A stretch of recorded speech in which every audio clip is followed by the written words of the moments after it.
Assalamualaikum warahmatullahi wabarakatuh. Alhamdulillahirrabbilalamin. Wassalatu wassalamu ala rasulillah. Senang sekali berjumpa kembali di channel Dolitan dan Geraha Malap Jakarta.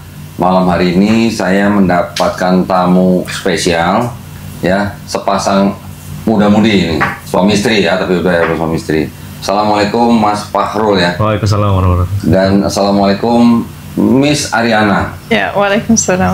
Masya Allah. Ini dua-duanya ngakunya orang Bekasi. Ya, dari Bekasi Mas? Alhamdulillah, Pak. Dari Bekasi. Tapi yang satu nih Bekasi bule nih. You know bule? Ya, Corna. Ya. Corna. The first word. Oke, nah Mas Fahrul ini asli Indonesia, punya istri Ariana dari Jerman, betul ya? Right. Baik? Ya. Jerman apa? Jejer Kauman apa Mas? Jejer Kauman. Bukan ya? Wong Jawa iki, Pak. Oh, Wong Jawa. Wong Jawa iki. Bisa bahasa Jawa, Mbak? Hah? Bingung. Jadi Japanese. Nah, jadi Mas Fahrul ini dan Ariana belum lama menikah ya? Ya. Alhamdulillah. Nah, ceritanya Mas Fahrul ini pernah belajar di luar negeri, di Rusia ya Mas ya? Rusia. Susah Mas bahasa Rusia Mas? Kebetulan saya pas datang ke sana umur 16 tahun. 16 tahun. Tinggal sama keluarga angkat di sana. Kebetulan mereka Ortodoks. Jadi ya mereka nggak bisa bahasa Inggris. Jadi saya mau nggak mau belajar bahasa Rusia. 3 bulan udah lancar sih. Oh, 3 bulan? 3 bulan. Nah, selama 3 bulan pakai apa? Bahasa isyarat? Pakai Google Translate, pakai bahasa isyarat gitu. Mau nggak mau terpaksa ya. Oh, itu program apa? Pertukaran pelajar? Pertukaran pelajar pas masih SMA. Terus alhamdulillah dapat beasiswa S1 S2 lanjut. Masya Allah. Jadi berapa tahun di Rusia? 2015 sampai 2000 tahun ini. Berapa itu? 2024 awal ya. Baru 2024 ini balik Indonesia. Jadi berapa tahun itu? Lama juga ya? Hampir 9 tahun berarti ya. Berarti lancar bahasa Rusia? Ya bisa lah. Tolong dong kalau syahadat dalam bahasa Rusia gimana? Нету Бога кроме Аллаха, и пророк Мухаммада саллаллаху алейхи вассалям посланник Аллаха. Masya Allah. Tidak Tuhan selain Allah dan Nabi Muhammad. Nanti tolong ditulis ya. Oh iya boleh. Kalau ada orang Rusia, saya tulis jadi tontonnya pakai itu ya. Ya boleh. Aduh keren. Selama berapa Mas tadi? 2011 sampai 2015 sampai 2015 sampai 2024. Awal, iya. 9 tahunan. 8-9 tahun mungkin ya. 8-9 tahun. Iya. Terus ceritanya nemu istri di sono? Enggak. Oh enggak. Online. Ketemu bukan di Instagram. Pas saya lagi jalan di Turki. Soal Instagram, di explore. Ada cewek Turki gitu kan pakai jilbab. Saya chat ternyata dari Jerman. Saya samperin ke Jerman gitu. Oh, disangka ini cewek Turki. Betul. Oh, sebenarnya dari Jerman. Betul. Ketemunya di Instagram. Di Instagram. Terus akhirnya ketemu fisik di? Saya datang ke Jerman. Niat banget ya berarti. Iya. Untung dia nggak tahu ya. Perlu ditranslate. So I can do a lot of efforts to come to you. True. Why not? Oke, alhamdulillah. Mas Fahrul ke Jerman bawa orang tua berarti? Sendiri. Hah? Sendiri aja, saya sendiri. Orang tuanya tahu nggak? Waktu itu ibu saya tahunya saya mau nyari S2 lagi. Oh gitu? Iya. Bisa begitu. Ngaku belajar katanya nyari istri. Tapi mau sembari nyari info gitu kan. Oke. Jadi kayak sekali mendayung 2 pulau. Waduh, sekali sambil menyelam minum bir gitu maksudnya. Waduh. Nggak boleh ya? Nggak boleh. Alhamdulillah. Nah, sekarang kita mau dengar ceritanya dari Ariana ya. We want to listen from Ariana about your story that you refer to Islam. Yeah. So when was it? So it was probably 2009. 2009. Yeah, like 2000. Yeah, 2009, 2010, like around this time. And it basically started with my mom because my mom got interested into Islam. Okay. Alhamdulillah. Yeah, Alhamdulillah. And then we started reading the Quran and also like books about Islam. And then we started to like get to know more and more, and then we went to the mosque and tried to learn a little bit from the mosque, and after a while we converted. After how many months? Oh, I don't really remember how many months it was, but it was a little bit of time, yeah. Okay. Yeah. So you and your mom reverted to Islam together? Basically, yeah. That's like how my mom started everything, and then I got into it. Like my brothers were quite little as well, so they didn't really do it at that time. But my dad followed my mom as well after a while. Even though my dad is actually from a Muslim family, but he didn't practice Islam as well at all. Your brothers or sisters? I have 3 brothers. 3 brothers. Yeah, all younger than me. Okay. Yeah, I'm the oldest. Also followed They also followed after a while. Like, after a while. Yeah, because we kind of get to the mosque after, and then we started to learn in the mosque with my brothers as well, and then they also did convert. Oke, para pemirsa jangan khawatir, nanti ada subtitlenya ya. Yang nggak paham bahasa Inggris, nanti ada subtitlenya.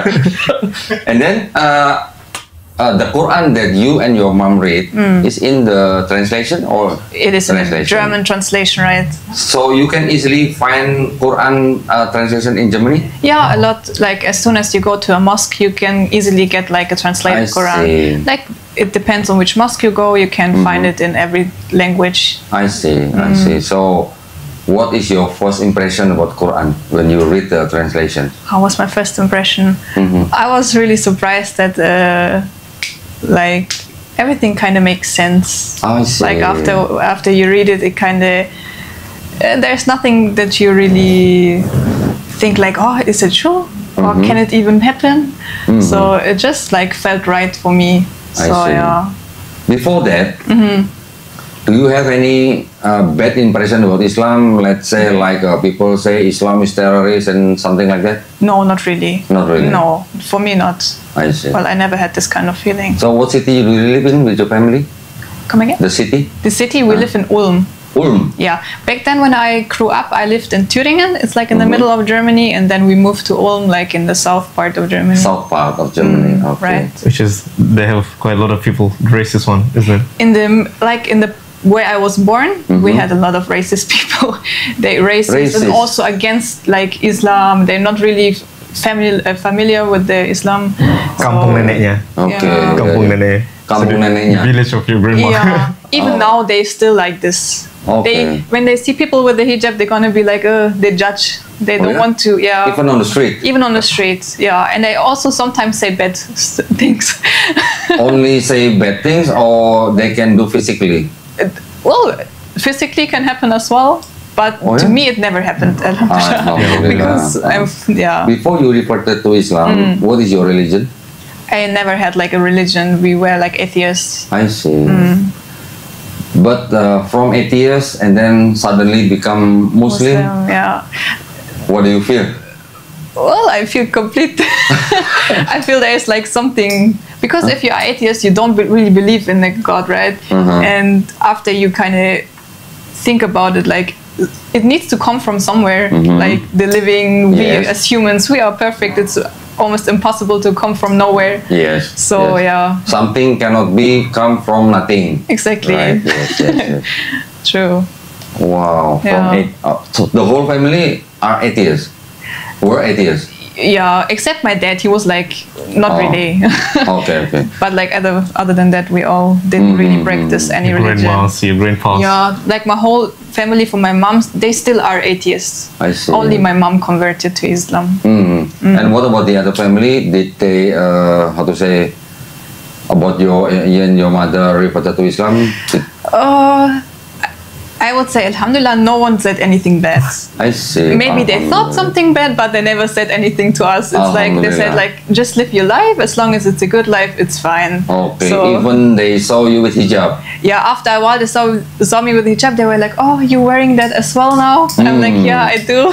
So they say when you wear hijab, they say you're more beautiful, or no, they don't say something like that, but they just said like, okay, as long as you're happy, just do it. Alhamdulillah. Quite open-minded, is it? Yeah, like for the people there, they're quite open-minded.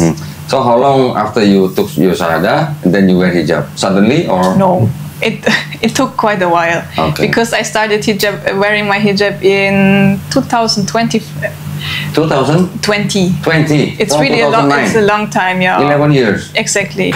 Because the place where we lived, it was quite racist, and my parents were really scared that we're gonna experience bad stuff with our when we look like that. And then they said, like, if you're a little bit older and you still want to wear the hijab, you can wear it. But for now, just try to for me, I always wearing modest stuff, like long stuff, and not really open. But I just didn't have the hijab, and after then I started to. So wear it's the hijab not easy for the women who wear hijab to work in Germany. Not well. It gets better now, but back then it was quite hard. Yeah, they judge you for the hijab. They're gonna be like, yeah. So if they able to work in one or two companies, I mean, can they pray as the Muslim? I would say if the company is really big, it is possible. But if the smaller companies, they usually make it hard for you to pray. In my opinion. But in IKEA? In IKEA, well, I worked in IKEA for 4 years, and I kind of made it happen. I told him, like, see, I only need like 5 minutes. Just give me 5 minutes, and I'm gonna go like in some kind of room, and I'm gonna pray. And they were like, okay, as long as it's not long time, go. And I was like, okay, alhamdulillah, it worked. For 4 years. Yeah, it worked. I was really happy about that. And when you work in IKEA, you wear hijab? Yeah, I wear it. No problem. Sometimes, isn't it? The first, let me think, the first year I didn't wear a hijab. Okay. And they just knew me without hijab, and after a while I came in with the hijab, and they're just looking like this. A little bit different. It was like a little bit, no one said something, only one of my colleagues, he come to me and like, what happened with you? I'm like, oh, I see. You lost your hair or what? He's like, you're gonna wear that forever now? I'm like, yeah. Okay, cool. And then he went away. So it's nothing bad, alhamdulillah, yeah, weekly. So now in Germany, do you have many mosques? Yeah, now we really have mosque everywhere. Alhamdulillah. Like, it's not really like the big mosques, but it's in a small complex. They have like mosques. Yeah. How they do the Jum'ah prayer, the Friday prayer? How they do it? The Friday prayer. Yeah. Is it difficult to do Friday prayer? No, it's not difficult anymore. Especially where we live now, we have a lot of foreigners. So the mosques are always full on Friday. And they have 2 times of schedule. Exactly, they have two times schedule because it's too many people for the small place. So they're gonna come and go. So, how about the church? Still many churches in Germany? Still a lot of churches. Is it empty or full every Sunday? I would say it's still full. It's not full, but like it's more like the older people. Older people. Right. It's not like the younger people. Okay. And older people and immigrants maybe? Maybe, yeah, of course. Like the immigrants, the Christian immigrants that come, they also go to church regularly. True. If I'm not mistaken, please correct me if I'm wrong. Yeah. Is it true that the salary of the German people who commit a Catholic, is it the salary deducted by the government? Yeah, they need to pay for the church. Like every salary gets like a little bit of money sent to the church. I see. Yeah. Automatically. How many percent? 10%? No, it's a little bit less than 10%. Okay. Yeah. Oh, to support the church. To support the church, it's like an abonnement every month. I see. Baru tahu saya. It is Saya kirain cuma di Itali doang. Kalau di Itali begitu mas, katanya memang dipotong setiap bulan. Tapi kan dulu kan protes. Warga Italinya protes. Akhirnya sekarang nggak dipotong katanya. Oh gitu. Iya. Temen saya yang di Itali juga bilang sekarang kebanyakan kebanyak lah ya. Di Itali sekarang kebanyakan orang udah atheist katanya. Oke. Nah, dan yang datang ke gereja hanya orang-orang tua dan imigran katanya. Masih. Oh, it's almost the same in German.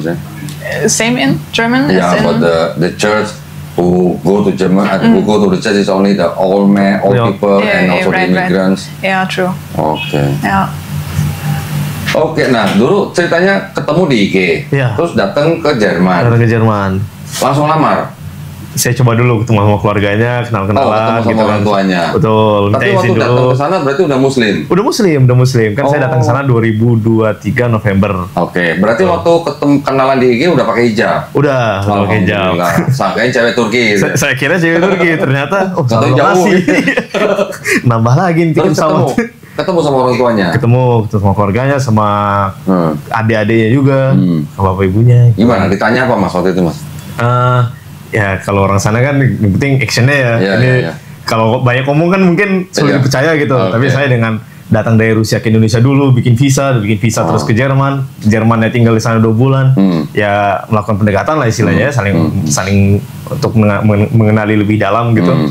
Ya mereka cukup open tapi karena satu dan lain hal ditunggu dulu lah sampai bulan Februari. Makanya visa saya habis Desember, saya balik ke Indonesia. Februari saya balik lagi ke Jerman. Nah itu baru kita nyusun tuh gimana caranya supaya nikah, karena kan saya juga nggak bisa bahasa Jerman. Nah kita juga istilahnya nyusun taktik lah gimana dia bisa nikah gitu kan, karena kan saya harus paham dengan apa yang diomongin sama imam ya kan, untuk ijab kabul gitu. Oh jadi nikahnya di Jerman? Nikahnya di Jerman di Masjid Bosnia di kota Ulm. Oh, gitu. Oh, ada masjid Bosnia. Ada masjid. Emang selain masjid Bosnia ada masjid apa lagi? Ada masjid Bosnia, Albania, Turki, Arab. Everything. Ya, mostly kan itu ya rata-rata penduduk Islam ya dari daerah sana gitu. Nah, karena kebetulan saya bisa bahasa Rusia, bahasa Rusia itu bahasa Slavik. Jadi akarnya tuh satu dengan bahasa yang ada di Bosnia. Jadi saya datang ke masjid Turki, saya nggak bisa ngobrol sama imamnya. Masjid Bosnia, masjid Albania nggak bisa ngobrol juga sama imamnya. Masjid Arab, saya nggak bisa bahasa Arab sayangnya. Nah, kebetulan masuk ke masjid Bosnia, saya ngomong pakai bahasa Bosnia, imamnya kaget. Iya. Boleh nggak saya izin mau nikah di sini? Boleh, tapi saya sebentar lagi balik ke Bosnia. Oh ya nggak apa-apa, saya tungguin saya balik dari Bosnia. Jadi kita nungguin tuh. Berapa lama? I waited for the imam till he came back from Bosnia. 2 weeks, isn't it? It was 2 weeks. 2 mingguan. Saya pikir 2 bulan. Enggak. Tapi waktu nikah berarti orang tuanya Mas Faru datang sana. Saya sendiri. Waduh, single factor loh. Itu kasih tahu orang tua itu? Kasih tahu, saya ngasih tahu. Bilangnya apa? Nggak sengaja nih dapet istri gitu ya. Kalau yang pas pertama kali ke Jerman saya nggak ngomong, saya bilangnya jalan-jalan aja lah, mau nyari kuliah juga gitu. Mau nyari kuliah S2. Tapi pas Februari saya balik sana saya udah bilang ini kayaknya niatan nih mau seriusin gitu. Kayaknya lagi. Padahal udah kenalan dia udah lama. Jalan beberapa bulan tahunya. Gimana reaksi orang tua? Ya mungkin karena kan tinggal mama aja ya, bapak udah almarhum. Jadi kalau mama sih istilahnya saya dari tahun 2015 sudah sendirian kan hidup di Rusia. Jadi ya udah percaya aja gitu dengan keputusan yang Farul ambil gitu sih. Alhamdulillah. Tapi nggak minta datang sana nggak? Sebenarnya sih mau, tapi kan karena urusan visa juga dokumennya juga sulit gitu kan untuk dapat schedule bikin visa aja nunggunya bisa sampai 1 bulan gitu, jadi nggak sempet sih. Oke. Sama ongkos juga. Ongkos juga. Lumayan ya. Lumayan. Ya kalau 2 orang nggak apa-apa lah. Nggak apa-apa kalau 2 orang. Anggap aja ngumrohin lah gitu ya. Kalau 1 RT kan lumayan. Kalau 1 RT nonton live-nya aja gitu. Betul, kebetulan kita pakai Google Meet. Jadi orang-orang di rumah pada nonton live. Iya. Nggak mau rugi juga. Alhamdulillah, tapi lancar ya. Lancar, alhamdulillah. Nah, di bulan apa tuh? Maret tanggal 9. Maret tahun ini ya? Tahun ini 2024. Siapa namanya Ariana juga sebelumnya nggak pernah ke Indonesia? No, belum. Huh? You never been to Indonesia before? Oh, no. So you came to Indonesia just to follow your husband? Yeah. Alhamdulillah. To Bekasi. Not Indonesia. To Bekasi lagi. Alhamdulillah. Tapi sekarang Bekasi nggak sepanas dulu kok ya. Iyalah, udah banyak mall sekarang. Udah banyak AC. Alhamdulillah. Nah ceritanya gimana? Waktu itu boleh cerita dikit nggak kisahnya nih? Tanya-tanya nggak? Oh, kenapa kok masuk Islam gitu? Nanya-nanya. Oh iya, kita kan juga sharing kan, kenapa kamu masuk Islam gitu. Saya juga dulu sempat mendalami juga agama sendiri kan. Istilahnya saya sebagai minoritas. Kalau kita sebagai mayoritas di Indonesia kan kita nggak bertanya-tanya ya, kenapa kita ngelakuin ini, kenapa kita lakuin ini. Pas saya jadi minoritas di Rusia, wah itu kerasa banget. Wah, kalau saya nggak belajar, siapa lagi yang bakal belajar kan? Jadi saya mulai mendalami lah. Kita sharing-sharing juga. Jadi mendalami Islam malah di Rusia? Banyaknya iya gitu. Dan nah waktu mulai perkenalan itu akhirnya Farul yang ngajarin Islam ke Ariana atau Ariana yang ngajarin Islam ke Farul? Sebenarnya kita bareng-barang sih, bareng-barang ya. Oke. Dia juga surprisingly pengetahuan tentang Islamnya deep. Surprisingly you have quite a lot of knowledge about Islam. Iya, dari 2009 ya. Kenalnya jadi tahun berapa? 2023 kemarin, September. Waduh. So we got to know each other in September last year, right? End of September. End of September, and in the middle of November. Menikah Maret. Maret, ini 6 bulanan lah gitu. Juga ini berarti. Kilat ya. Nggak mau nggak mau kehilangan nih langsung nih. Langsung sabet ini. Karena kalau janji-janji doang, iya benar. Belum tentu percaya mereka kan. Ya udah buktikan saja. Tapi orang tuanya Ariana pada waktu Farul melamar gitu, tanpa orang tua nggak masalah. Kan saya kan ke dia dulu gitu. Kalau kerja di mana? Siapa? Mas Farul. Kalau saya sendiri kan alhamdulillah punya usaha di Rusia. Saya punya usaha di bidang IT. Jadi ya syukur-syukur saya bisa kerja dari mana aja gitu. Jadi nggak ada batasan sih. Tuh. Orang tuanya juga kan dalami saya juga kan, mau tahu juga ini siapa sih anak-anak Bekasi datang-datang. Cek dulu di Google gitu. Kebetulan ada saya banyak artikel tentang saya lah di Google gitu, jadi aman. Alhamdulillah. Artikelnya bagus-bagus. Alhamdulillah. Bukan yang aneh. Terus. Ya udah, ditanya-tanya apa plan saya ngapain aja kan, pekerjaan saya apa, gitu. Ya saya mencoba untuk membuktikan lah, istilahnya mencoba untuk dapetin hati lah, ya alhamdulillah bisa dapet hatinya orang tua. Itu orang tuanya Ariana nggak minta laporan audit perusahaannya? Belum sih sekarang ya. Udah sampai ya, belum tahu sekarang. Sorry Ariana, what do you your father do? I mean, what do your fathers you doing for living? My father, your father, he's like driving, how's it called? A truck, yeah. Truck driver. He's a truck driver, I see. Yeah, for a big company in Germany. I see. And your mother just? My mom is working at the nursing home. Oh, nursing. Okay. Exactly. Jadi ngerawat orang-orang yang udah lansia lah. How old is your mother now? How old? She is 40. Wait, 43, 44. She got her when her mom was 18. Right. My mom got married, Wow, still very young, 43. Yeah, 43. And your father? He is turning 50 this year. 50 this year, alhamdulillah. So your mom and you is kind of like a best friend. Yeah, me and my mom always like this, like really close. I see. So when you walk with your mother at the shopping center, maybe people will not notice your mother and daughter. Sometimes it happens. Alhamdulillah. Yeah. So and then how you and your mother learn Islam more after you took Shahada? How we learned more? In the mosque only, or? Well, it was on the mosque, and we started to have like a small community with friends. Like we met at the mosque, and we met up with these people. And my mom's actually, she has a really good friend. She's also like German. She converted as well, and then they lived in the same area. So Alhamdulillah. Yeah. So how do you feel when you learn about the Arabic language at the first time? And the first time it's quite hard for me. You feel like kindergarten anymore? No, kindergarten? Yeah, A, B, C. Yeah, exactly. Like learning everything from the beginning. Right, it feels like, like kindergarten again. So how many surah now you memorize? Oh, how many? Surah? Al-Fatihah, of course. Yeah. No, well, of course, exactly.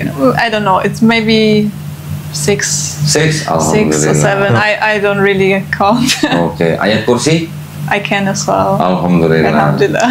Alhamdulillah. So now you are doing, something in Instagram as as a person or a couple? As a couple, I would say. As a couple. Okay. Alhamdulillah. That's a good thing. And also, it can be your da'wah for both of you, right? It's a da'wah. Right. Yeah. You can tell your story, and you also can spread the truth about Islam. Right. Yeah, everybody can do da'wah. Right. I mean, right? True. It's a giving and even though through Instagram or YouTube or something. Right. Everything. Alhamdulillah. Jadi pada waktu setelah menikah masih tetap tinggal di Jerman dulu sebentar, baru Maret bro. Oh, enggak sih. So after we got married, just like several days after that we went to Indonesia, isn't it? Right, yeah. Langsung pindah. Jadi I think cuma 2-3 hari mungkin, I think maybe. it's 3 days. Ya, 3 hari. Days. Langsung kita berangkat ke Indonesia. Iya. Minta izin ke orang tuanya gimana tuh? No, it was 1 week. 1 week. Yeah, Seminggu setelah nikah gitu kan. Kita spend time dikit lah sama keluarga dia. Honeymoon lah ya. Honeymoon bareng keluarga. Kita nggak ada honeymoon sih, kita nikah, terus kita makan shawarma, kebab. Kita selamatan gitu-gitu aja, makan kebab, balik ke rumah udah selesai. Terus kita jalan-jalan dikit lah. Seminggu kita ke Swiss balik Indonesia. Right. Dari Swiss ke Indonesia ya. We went to visit my family in Thüringen, my German family. Ke rumah neneknya. We got married, yeah. Di mana? Setelah kita nikah, kita ke rumah neneknya dulu. Ke rumah nenek sama kakeknya. Nenek dan buyut, your grandma and your great grandma. Grandma, yeah. Oh ya? Artinya Muslim semua? No. Unfortunately. Still atheist. Yeah. It's really hard to speak with them about religion. Yes. Unfortunately. Let them know by themselves. Exactly. Yeah. We live. They kind of interested and kind of scared at the same time. Exactly. They kind of want to know something, but at some point they're gonna be like, okay, that's enough. Yeah. No, our job, our duty is only to spread, or to convey only. Yeah. After that, there is the matter of Allah. Right. Ya kan gitu kan? Yeah. Seminggu doang dia setelah menikah bawa ke sini. Betul. Boyong. Iya. Nah, waktu minta izin ke orang tuanya gimana? Kalau minta izin kan udah omongan sebelumnya ya. Ini kita rencana mau tinggal di Indonesia. Itu kita Safarul juga minta izin. Orang tuanya nggak ketakutan gitu. Ya orang mungkin kalau mentalitas orang sana tuh lebih percaya ke anak ya, lebih open minded gitu. Ini anak udah dewasa berarti ya udah bisa ambil keputusan sendiri gitu. Iya. Ya alhamdulillahnya mungkin orang barat lebih gampang gitu ya diajak ngobrol. Alhamdulillah mukanya Mas Farul masih muka soleh gitu ya. Alhamdulillah. Tapi udah ketemu papanya kan? Oh, udah. Alhamdulillah. Halo, where is your father originally from? Is it from German or from other countries? No, he's from Kosovo originally. Sorry? Kosovo, right. It's like in the Balkan states. It's like near Albania. Near and Macedonia. Right. But like only his parents are born there and then they moved to Macedonia, and that's where he grew up as well. I see. And also Macedonia is quite Christian country. Right. Now actually I want to know more about Islam in Germany. Yeah, I mean in Germany. Yeah. What do you think? Is it growing or just? I think it's really growing. Really growing. Nowadays, it's really growing. The mosques are getting full, even of like a lot of people that just want to know, like what they're doing in the mosque, and they just want to get information. It gets more and more. That's right. I see. Yeah. So, in Germany, do you also have a TV program that spread Islam? Maybe in YouTube, isn't it? No, there might be.